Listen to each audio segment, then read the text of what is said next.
This is Goku-san DBZ, welcome back for a special new video. This is going to be a little bit of a talking about the Tekken games, a quick little discussion, and we're going to go year by year, console, and even include sales statistics on each of the Tekken series. So we'll start off first with Tekken 1, which was of course released in arcades in '94.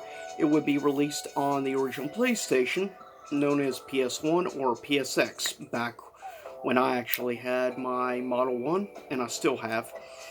The first one, as I said, was released on the original PlayStation 95. Sales numbers, it sold around 1 million copies total. Now that is global sales, which is why it met the qualifications to be a greatest hits.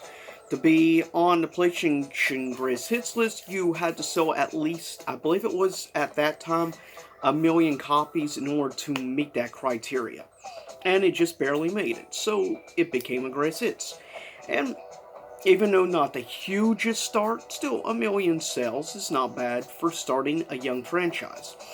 And for Namco, this was a pretty big deal, since they've been wanting to get into fighting games for quite a while, obviously. Now, as time would progress, we would go to 1996. And again, to the original PlayStation, we would see the release of Tekken 2. And of course, it was released in arcades around the same time frame Tekken 1 was released on home console. Now, of course, you would have extra features and things added, obviously. And there would be a bonus on the first game.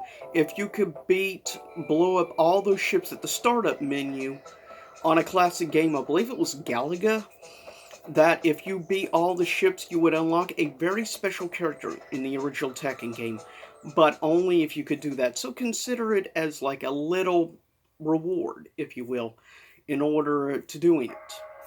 So with that said, how did Tekken 2 do versus Tekken 1, which sold just okay at 1 million copies?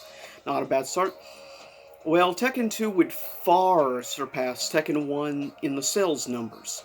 Tekken 2 actually sold around an estimated 5.7 million copies. So, in other words, it sold over 5.5 times, almost 6 times as many copies as the first Tekken. That's quite an increase in sales numbers, going from 1 million to 5.7 million, making it easily in the top 3 best-selling fighting games on the original PlayStation. Of course, there is only 2 other games that are up there, and of course, the top spot is held by another game in the series, but Tekken 2, of course, Tekken 1, the main antagonist was, of course, Heihachi Mishima. His debut, along with many others, such as Nina Williams, and many other fan favorites, of course, also Jax, King, again, Ryu, and many others. Now, Tekken 2, we would see an evolution in the storyline. Of course, this time around, the antagonist is actually Kazuya Mishima. So, Heihachi returns to reclaim his throne of the Mishima Zaibatsu, if you will. Now, in order to do that, of course, must defeat, and we see in the startup menu, of course, also an angel. And of course, at the end of the game, you would first face, second to last stage would be, of course, Heihachi in his purple suit with his Dracula-style suit and stage. And then we would see his true ultimate form in the final stage, which, of course, was Devil. And you could unlock most of these characters basically through beating the game and then these alternate skins. We would see the debut of a few specific characters in this game, such as Jun Kazama, which of course we would find out would end up playing a key role to a character in the next game. But she ended up, of course, having feelings and stuff, and one thing led to another between her and Kazuya. Of course, we also saw the introduction of other fan favorites, such as specifically, of course, we would see characters such as Armored King, interesting characters like Roger/Alex, Um, we would have Kunimitsu, underrated female character in my opinion in the series. Of course, also we would see introduction the police officer. Trying to remember his name. Basically, he was heavily influenced as a character by Jackie Chan, of course, doing the drunken style of martial arts. Uh, I forget now, but Lei Wulong, and other characters. But then we would skip on many years later into Tekken 3, which would be the last game of the PS1 era of Tekken games, and would become the best selling fighting game of all time for the original PlayStation.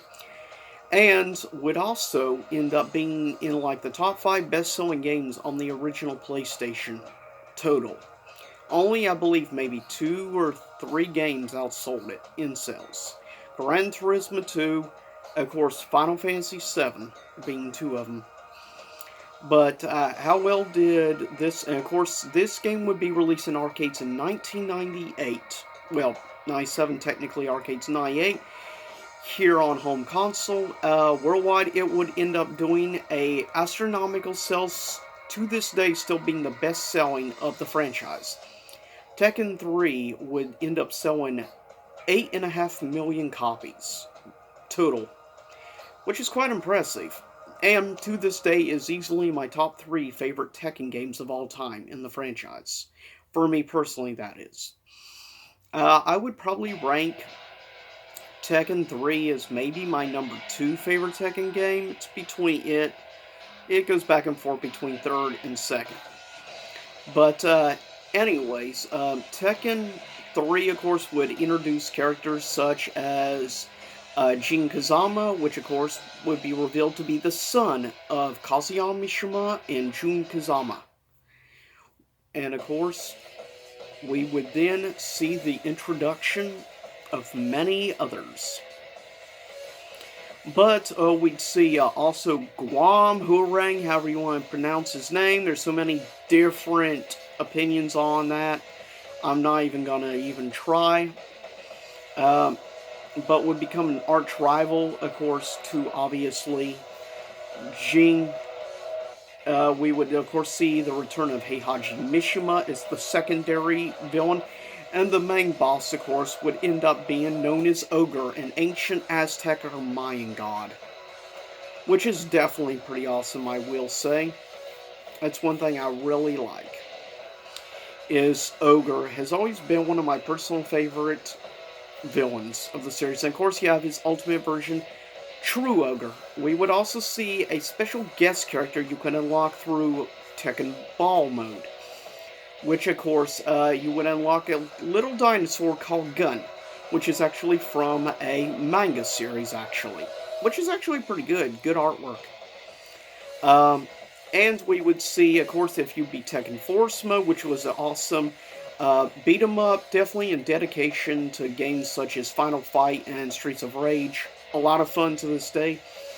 And if you got through everything, you could unlock a character, Dr. B, which is a pain to fight against, I will say. But it's a lot of fun for the most part. It added a lot of new modes and things, ideas. Then we would see my personal favorite of the franchise. In 2000, one of the launch titles for the PlayStation 2. Now, I'm surprised this game did not sell better than it did. It ended up selling around 2.4 million copies on the PS2. And, of course, it was a launch fighting game. Great game to start out, in my opinion. To my opinion, to this day, the best soundtrack of the franchise. Next, of course, coming in 2000 was, of course, Tekken Tag Tournament, which is awesome to this day. A lot of fun, and I always like the interesting character Unknown. And, of course, again, I have all kinds of different, and if you chose, of course, Kazuya and Devil, you got to see Kazuya transform into Devil, which was a lot of fun and pretty cool. And in general, just a lot of fun and unique. Also, it would have the introduction of my personal favorite mode, Tekken Bowl mode, which I found a lot of fun. And I'm glad they brought that back in DLC and, of course, Tekken 7. But next up, we would have the second game of the franchise released on the PlayStation 2, and that is, in my opinion, the most criminally underrated of the Tekken franchise, Tekken 4, which you hear music in the background from Tekken 4. I choose Tekken 4 music because it's a pretty good, I would say, in my top 5 favorite soundtracks. It's also in my top 5 favorite Tekken games in the franchise as well. Tekken 4 is criminally underrated. It introduced a lot of stuff. I love the introduction of like the backgrounds, the gameplay elements. I actually liked better. A lot of stuff they tried out in Tekken 4, I get it was too different for some people, and it showed somewhat in the sales numbers. Um, because Tekken 4, which was released in 2002 on PS2, of course exclusive again, it only sold 1.98 million, so you might as well say just shy of 2 million copies. So it ended up doing about a little over 400,000 less than Tekken Tag Tournament. So that's a pretty big drop, to be fair, because we had Tekken 1, 1 million, then 5.7, then 8.5, then a drop to 2.4, and then a drop to 1.98. Not greatest. Then we, of course, would see the introduction of Tekken 5, which is praised by many people. It's probably my second favorite soundtrack of the franchise. Tekken 5 would, of course, be released in 2005 on the PlayStation 2 exclusively, and would end up selling around 6 million copies, making it the second best-selling game of the franchise. Quite impressive numbers. And yes, 6 million, plus they have full arcade versions of Tekken 1 through 3, the trilogy, plus a special story beat-em-up mode with Jin Kazama called The Devil Within. It had a lot of content. It also brought back other classic stuff from the past, but I really enjoyed.